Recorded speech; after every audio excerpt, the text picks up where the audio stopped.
Rome had known excess before Nero, but never had it known grief turned into such madness. When the young emperor lost his wife, Poppaea Sabina, he carried her memory not as a husband mourning his love, but as a man obsessed with possession even, beyond death. Her death had been sudden, violent. Nero's own temper had crushed the life from her, some whispered with horror.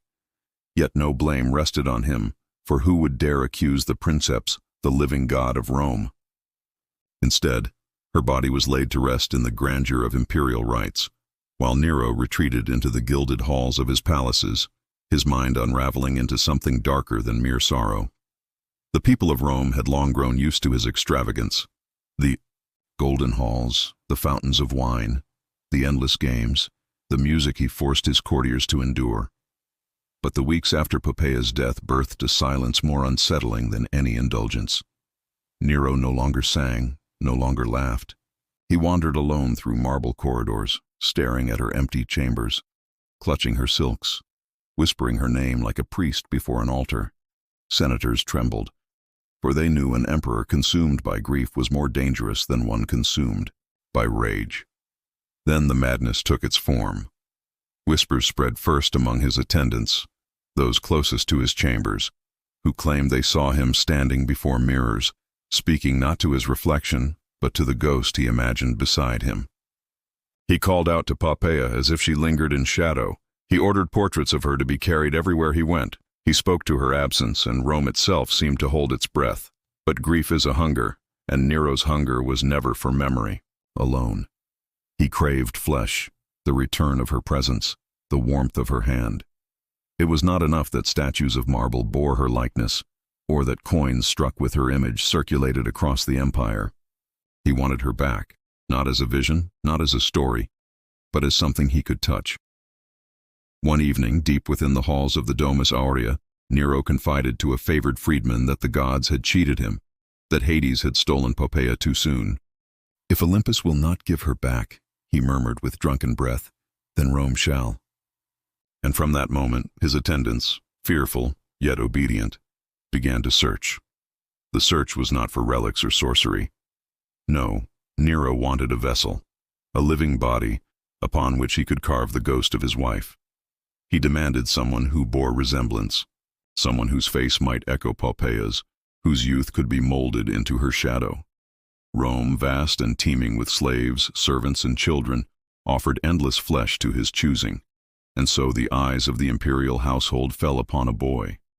His name was Sporus, young, delicate, with features that softened rather than hardened into manhood. His face carried an uncanny resemblance to the empress now rotting in her tomb. It was enough for Nero, enough for a desperate, deranged emperor to decide that he would bend nature itself, that he would undo the boy's future and remake him into the image of a dead woman. The court held its breath when the decree came. Sporus was taken, torn from the innocence of boyhood, led into the cold chambers of imperial surgeons, where his fate was sealed. The knife did what grief commanded. The boy's cries, some said, were muffled by the walls of marble. But Rome has a way of hearing all secrets, and soon whispers carried through the streets like fire. The emperor had made a boy into his wife. But the mutilation was only the beginning. What came after was worse. An elaborate performance of marriage, of union, of a grotesque imitation of love. Rome watched, half in horror, half in fascination, as Nero's mourning became the theater of his madness. And Sporus, the boy who resembled the empress, was no longer himself. He was Poppaea reborn, at least in Nero's eyes. The Senate could not intervene, the people dared not revolt, and the empire, stretching from the sands of Africa to the wilds of Britannia, belonged to the will of one man's obsession. Rome would never forget what came next. Sporus had been nobody once. The name itself was common, given to slaves, freedmen, or those whose birth mattered little in the eyes of Rome. He had not been born to greatness, nor had he expected it. In the marketplaces of the city, boys like him blended into the endless tide of faces, anonymous, unremarkable, living on the fringes of an empire that swallowed people whole. His fate might have been to serve quietly in some senator's household, perhaps to age into obscurity as a clerk or scribe. But fate, in Rome, was never merciful, and the gaze of an emperor could twist a life beyond recognition. When the imperial agents took him, Sporus did not understand. He was small, slight of frame, with the softness of youth not yet carved by manhood. His hair, dark and curled, caught the lamplight in ways that stirred notice. His lips, full and shaped, bore a strange familiarity that caused attendants to whisper. He looked in certain moments like her, the empress who lay dead. That resemblance, so accidental, became his doom. The palace swallowed him whole. Its golden corridors, mosaicked floors, and perfumed chambers were no comfort to a boy who trembled at every command. Sporus was bathed, perfumed, dressed in silks that had once been Poppaea's. He was led through halls where marble busts of the dead empress gazed down upon him with frozen serenity, and he began to feel their eyes upon his skin. He was told again and again to hold himself upright, to soften his voice, to carry the grace of a woman.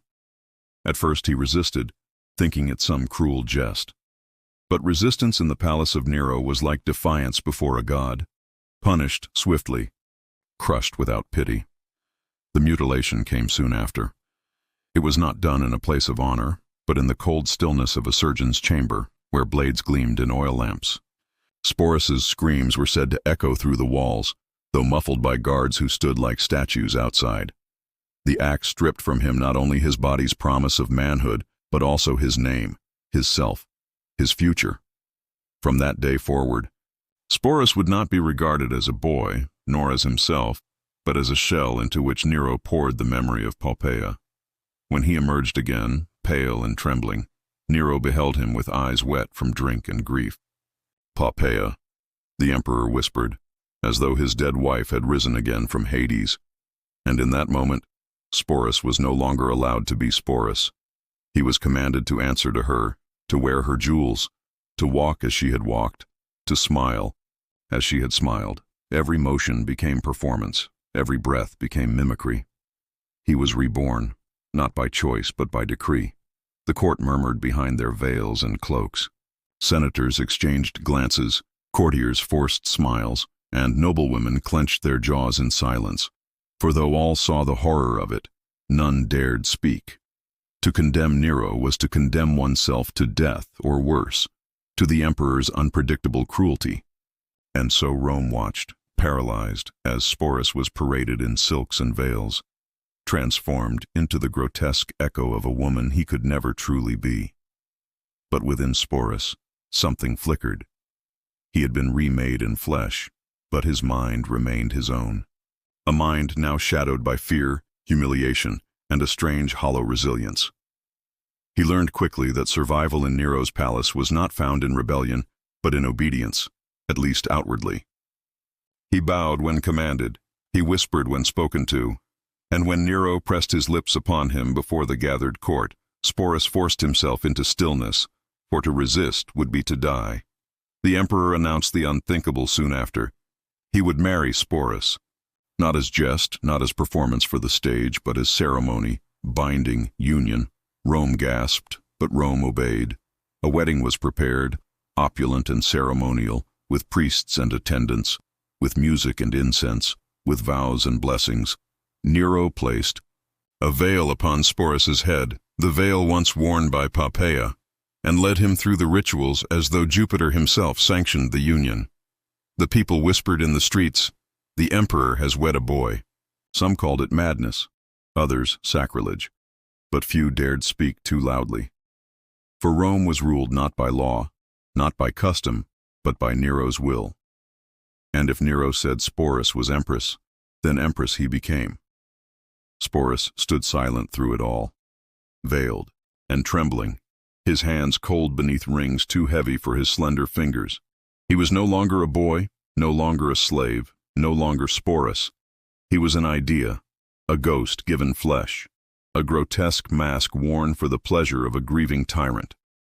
The wedding torches burned, the crowds watched, and Nero kissed his bride, and Rome, bound in silence, pretended to celebrate. The day of the wedding was unlike any Rome had seen, and yet it bore all the markings of a triumphal display. Nero spared no expense, for grief had not dimmed his appetite for spectacle. It had only twisted it into new forms. The forum itself was dressed as though for the union of gods. Garlands of roses hung from pillars, incense curled upward into the summer air, and music rose from hidden choirs trained to sing hymns not of Jupiter or Juno, but of Poppaea. For Nero would not allow the people to forget whose shadow walked among them, clothed now in the flesh of a boy. Sporus, cloaked and veiled, was led forward by attendants. The veil was not his choice. It was Poppaea's, taken from her chamber, preserved like a relic and now forced upon him. Beneath its folds he could not see clearly, but perhaps that was a mercy. He heard the murmurs of the crowd, the shifting feet of senators in their white togas, the clatter of Roman matrons adjusting their jewels. He heard laughter too, stifled quickly, and the sharp hush of fear that followed. Every breath reminded him of the perfume that clung to the veil, the same scent that had once belonged to the woman he now embodied against his will. Nero himself waited at the altar, resplendent in golden robes, crowned with laurel. His face, painted and perfumed, bore not the sorrow of a grieving widower but the fevered light of obsession. To him, this was not farce, not desecration. This was resurrection. When he extended his hand, Sporus felt the weight of Rome press down upon him. He placed his trembling hand into the emperor's, and in that moment, all resistance drained away. He understood what the ceremony truly was. Not union, but annihilation. The rites were conducted by priests who dared not falter. They invoked the gods, though all knew the gods must have turned their faces away in disgust. Nero recited vows, speaking Poppaea's name as though it were Sporus's, promising fidelity, devotion, eternity. The crowd watched in silence, bound by fear, compelled to play witness to madness. Sporus, voiceless beneath the veil, whispered the responses demanded of him, his words trembling like a leaf in the wind. And then came the kiss. Nero lifted the veil with trembling hands, gazed upon Sporus as though he truly saw Poppaea reborn, and pressed his lips upon him with the hunger of a man not reconciled to loss. The crowd erupted, not in cheers born of joy, but in the rehearsed applause of survival. No one dared remain silent. No one dared defy. From that moment on, Sporus was not merely a boy mutilated, not merely a shadow forced into flesh. He was, in the eyes of the emperor, empress. He was attended by servants, dressed in the finest silks, adorned with jewels once belonging to Poppaea. He was escorted in public as Nero's wife, his hand held as though they were bound in love. And Rome, trembling with suppressed outrage and fascination, watched the charade unfold. There were dinners, lavish and obscene, where Nero presented Sporus to foreign envoys as his consort. There were processions where Sporus was paraded through, the streets, jewels heavy on his frail body, the people forced to bow as though to their empress. Some laughed behind closed doors, others whispered of divine punishment, but none dared confront the emperor's delusion. To Rome's shame, the masquerade became part of life, another theater in a city already drunk on theater. Yet the cruelty did not end at spectacle. Behind closed doors, in the gilded chambers of the Domus Aurea, Sporus endured the full extent of Nero's possession. The emperor called him by Poppaea's name, whispered into his ear as though she lived again, demanded from him not only presence but intimacy. To Nero, it was no crime, no violation. It was devotion. It was love twisted into grotesque shape. To Sporus, it was erasure. Each night stripped him further of himself, until he no longer remembered what his laughter had once sounded like, or how his voice had once carried without trembling. Rome whispered. Rome always whispered. Senators muttered in corners, soldiers laughed in their camps, commoners told the tale with wine-stained lips. The emperor has made a boy his wife, they said. The emperor has wed a shadow. Some pitied Sporus, some mocked him, others shrugged in weary despair, for Rome had learned to endure madness as long as the bread and circuses continued. But the shame lingered like smoke, staining the empire's dignity, and still Nero did not stop. He flaunted his bride with the same pride as emperors once flaunted their victories. When he sang on stage, forcing nobles and senators to watch his endless performances, he made Sporus sit beside him, veiled and adorned, as if to remind Rome that Poppaea had not died, not truly. To Nero, he had conquered death itself, reshaped flesh, and commanded fate to obey. But fate is not so easily bound. Beneath the silks and jewels, Sporus withered. His body weakened, his spirit sank into silence, and his eyes grew hollow. He had been stolen from himself, reshaped into another's ghost, condemned to play a role until the day his master fell. And though he survived each day by bowing, smiling, whispering answers when commanded, within him lingered a shadow of thought, a bitter knowledge, that one day Rome would not remember him as Sporus at all, but only as the boy Nero mutilated to replace his dead wife. The ceremony of shame had given him a crown, but it was a crown of thorns, binding him forever to the madness of an emperor and the silence of an empire. Rome had always lived with cruelty. It was an empire built on conquest, slavery, and blood spilled in the arenas. But even for a people hardened by violence, the reign of Nero left scars that no triumphal arch could cover. His theatrics, his extravagance, and above all, his obsession with the boy called Sporus, lingered like a foul smoke over the city, long after the man himself was gone. The end came swiftly, though Nero never believed it would. He had lived his life as if the world itself were a stage, and as long as he played his role, applause would never cease. But applause turned to murmurs, murmurs to silence, silence to rebellion. One province after another broke away. One governor after another raised a banner against him. The Senate, that body he mocked and humiliated, found its voice at last and declared him an enemy of Rome. For an emperor, there could be no greater insult. Nero fled. The Domus Aurea, once a palace of gold and splendor, felt like a prison as the city turned against him. His Praetorian guard melted away, bribed or bought by his enemies. Courtiers who once flattered him vanished into the night. Only a handful of attendants remained. Among them Sporus, still dressed as Poppaea, still forced to serve as the grotesque reminder of a love that had curdled into madness. As they fled through the gardens and villas outside the city, Sporus saw the emperor unravel. Nero no longer sang, no longer boasted. Instead he wept, cursed, raged, clung to him with desperate hands. "They will not have me, Poppaea," he whispered in the dark. "You will follow me even into death, won't you?" His breath smelled of wine, his eyes of terror. Sporus said nothing, for silence had long ago become his only defense. Word spread quickly. Rome wanted Nero dead. Soldiers were on their way to seize him. The emperor, cornered in a villa outside the city, shook like a child. He begged one servant after another to take his life, but none dared. Finally, when the hoofbeats of approaching horsemen echoed through the hills, he understood that the end was here. Trembling, dagger in hand, Nero pressed the blade to his throat, but could not drive it in. It was only with the help of a freedman's steadying grip that he forced the steel home. His last words were said to have been, "Qualis artifex pareo," "What an artist dies in me." But those close enough swore that before he fell, bleeding and choking, he called out Poppaea's name. And with it, Sporus's face turned pale. For in that moment he knew Nero would carry his ghost into the grave. The emperor's death did not free Sporus. It made him a prize, a possession claimed by men who wanted to mock Nero's memory or revel in his shame. One emperor after another rose in the chaos that followed.